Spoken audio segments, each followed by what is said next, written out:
ബിന്ദു പിന്നെ ഫൈറ്റ് ചെയ്തു. കേസ് കൊടുത്തു. അവിടുന്ന് ഇറങ്ങിയതിന് ശേഷം പിറ്റേന്ന് ഞാൻ ചേട്ടൻ വന്നു. ചേട്ടൻ ഡേവിഡിനോട് ചോദിച്ചോ എന്തിനാ ഈ ചതി ചെയ്തതെന്ന് ചോദിച്ചോ? ഒന്നും ഞാൻ ചോദിച്ചില്ല. അവര് 3 ദിവസത്തെ പൈസ എനിക്ക് തന്നു. ജോലി ചെയ്ത ഞാൻ വാങ്ങിച്ചു.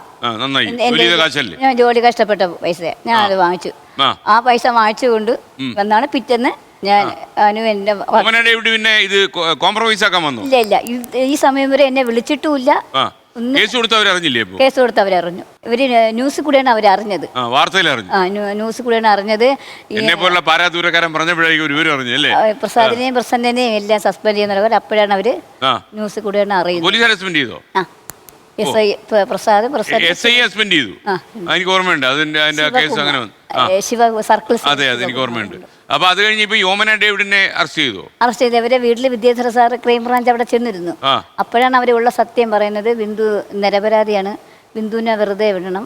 നിങ്ങൾ അന്ന് പറഞ്ഞില്ലല്ലോ എന്ന് സാറ് ചോദിച്ചു. അപ്പോൾ എൻ്റെ വീട്ടിൽ CCTV ക്യാമറ ഉണ്ടായിരുന്നു. അപ്പോൾ സാറ് വെച്ച് നിങ്ങൾ എന്താ ഓണാക്കാത്ത? അത് മറന്നുപോയി, ഓണാക്കാൻ മറന്നുപോയി. തെളിവ് കൊണ്ടുവരാൻ പറഞ്ഞു. സാറ് പറഞ്ഞു തെളിവ് കൊണ്ടുവരാൻ. ഈ കേസ് വിടുന്നോ അതോ കേസ് വിടൂല, ഫൈറ്റ് ചെയ്യും.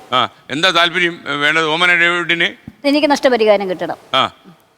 എന്താ നഷ്ടപരിഹാരം ചോദിച്ചിരിക്കുന്നത്? 1 കോടി രൂപ ഞാൻ കൊടുത്തിട്ടുണ്ട്. 1 കോടി രൂപ ഓമന ഡേവിഡ് അറിഞ്ഞു? അവർക്ക് ബോധക്കേട് കാണുമല്ലോ. അതൊക്കെ അറിയില്ല സാർ. ഞാൻ കൊടുത്തിട്ടുണ്ട്, എനിക്ക് കിട്ടണം. അവർക്ക് ശരിക്കും കുറച്ച് കാശ് കൊടുക്കാവുന്ന. എന്റെ ജോലി നഷ്ടപ്പെടുത്തി, എന്റെ മക്കളുടെ വിദ്യാഭ്യാസം എല്ലാവരും. ഈ പേരുദോഷം നമുക്ക് വാല്യൂ ചെയ്യാൻ പറ്റത്തില്ല.